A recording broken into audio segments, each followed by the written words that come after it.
I'm joined now by Tom Lutz, who's Executive Secretary and Treasurer of the Michigan Regional Council of Carpenters and Millwrights, Ric Preuss, who is Detroit Business Agent for the International Brotherhood of Electrical Workers Local 58, and John Perkins, a carpenter apprentice with Local 687. Thanks, all of you, for being here. Thank you.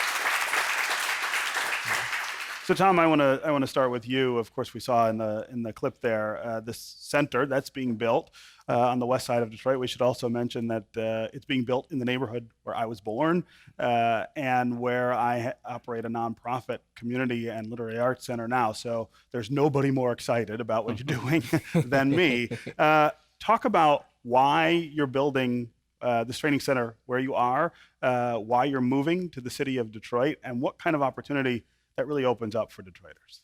Well, for us, the opportunity presented itself as construction is just, as you look around every day, you see what's happening in the city. We're rebuilding. But as important as rebuilding the city that we live in is, it's important that we build the lives of the people that build those buildings. And so for us, because we had some antiquated infrastructure. We have a facility in Warren right now. We have a facility in Ferndale, both in need of expansion opportunities. And we worked closely with the city of Detroit, community groups, contractor associations, and our contracting partners to select this facility, this site, to make a difference where it needs it most. We're building there because that's where the men and women that'll be in the skilled trades are going to come from. And talk about the kinds of things you're doing beyond just building the training center. I mean, one of the great things that I've learned about you guys since this project kicked off is you're not just building a building. You're not just creating a training center. You're really digging into the challenges that we have in that area. So like many other jobs, we have some hurdles to overcome, some barriers. And so those include preparation. And so as an organization, the United Brotherhood of Carpenters and Joiners, which is the parent organization of the Michigan Regional Council, created a curriculum designed to prepare students to succeed in skilled trades construction programs. And we implement that over 108 different high schools and ISDs around this state, but no more so than this Tri-County area right here in Detroit, preparing people to speak the vernacular that we use every day in our apprenticeship schools, to give them a greater opportunity to succeed. That's just one of the many things that we do. We create that curriculum from soft skills. Many careers, and many people don't even know all of the trades that we represent.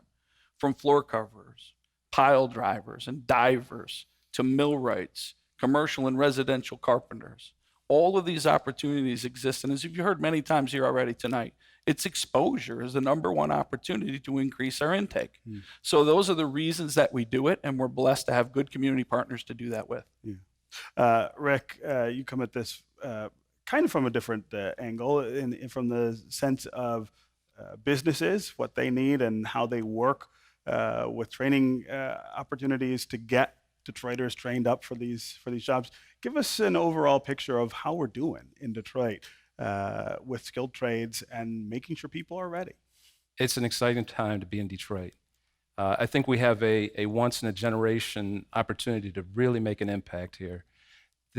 I came in 23 years ago.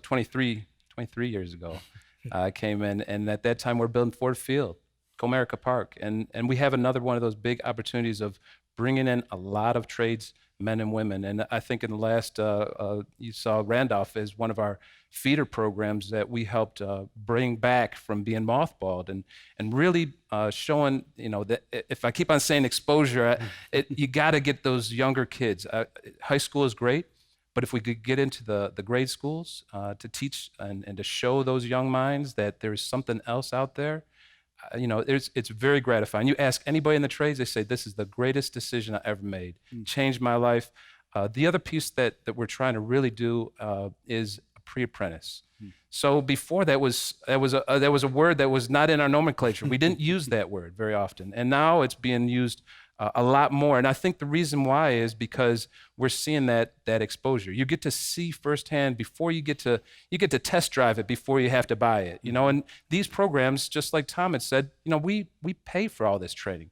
So we, IBEW, Local 58, we've been here for over 100 years. We're actually right across the You can see street. right across the street. Yeah, here, we've right? built a zero net energy center, almost $6 million that we put into this to really showcase green technology. So it's cool to be green. And then we think, when I go to the schools and I talk to the kids, we talk about who wants to be an electrician. Nobody will raise their hand, the kids. But when you say how many people are interested in green technology, almost the entire class of kids say, I want to go into green technology.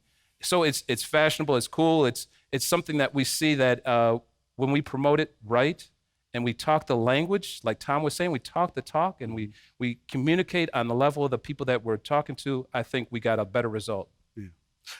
John, yours is one of my favorite stories around the city about opportunity and how to get to it. Tell us how you ended up being an apprentice carpenter.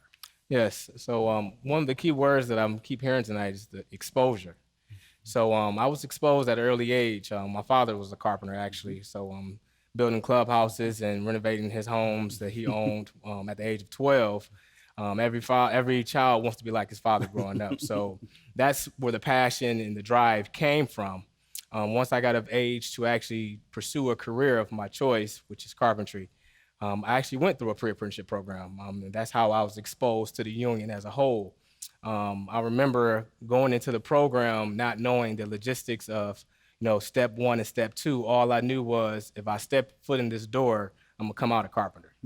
If I step foot in this door, I'm gonna pursue the dream that, I will be like my father. Yeah. And ever since then, 4 years later, I am fourth year I was apprentice. going to say, you're really, really close right now. I right? have exactly one more day, What? and I'll be. I didn't know you were that close. Absolutely. So a long time coming for sure. But nevertheless, it was a dream come true. It's so much of a dream that when I look around the city and I see other young folks that are interested in pursuing a career in the construction industry, that exposure piece that I was referring to earlier, just reaching out to just one. If I can have a room full of 10, if I can reach out to one and say, hey, here's an opportunity for you, because a lot of our children nowadays, they want the opportunity. They just lack the exposure on how to get it. So if I have a room full of 10, if I can reach out to one, my goal is to have that one have a room full of 10 and reach out to 2 and keep that positive domino effect going. What do you hope to do after tomorrow, I guess? After tomorrow. So, well, continue on this beautiful trade of mine. Keep paying it forward to the next generation, because what I know is we're strong in numbers. So with that being said, like someone said earlier, every year there's retirement, right? So 20 to 25 journeymen every year. So there's a gap.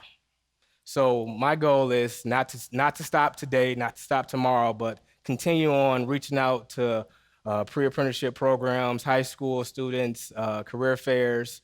I actually started an apprenticeship mentor committee with Local 687 that actually acts as a support group system for existing apprentices and new apprentices coming in to collaborate together to continue that positive domino effect so we can grow our organization, so we can continue building the city of Detroit. Yeah. Well, congratulations. That's such a great story. Definitely.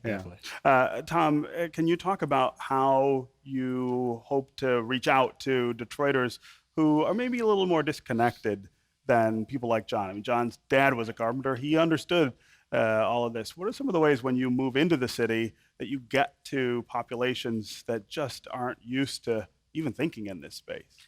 Yes, so local community partners obviously are the conduit we have today. But we are already doing this outreach. We are already running career fairs. This year, we partnered with Michigan Works and SEMCA and a number of other organizations to bring 43 individual young people ranging from 9th to 12th grade and gave them an opportunity to do our work, to learn in our building. It's not a new city of Detroit yet, but it soon will be. But what we were able to do is allow them the opportunity to see and what it is, feel what it is to touch and work with your hands. Yeah. And bring some of that understanding of the honor that we should take home. We should be proud of that, and we need to build that back in our communities. And the way that we do that is individually through communication and relationships, one person at a time. And that's how we have to build our brotherhood. And that's how we have to support one another. We're doing it today, and we're going to be proud to do it into the future. Yeah, and as you said, you guys are already at work doing this before the center is even, I mean, you haven't even broken ground on the center yet. You're already thinking about this. Well, as carpenters, we understand a lot about a good foundation. So we don't want to open the doors and wonder where the people are. We're doing that work with our community partners already today. Thanks for being here.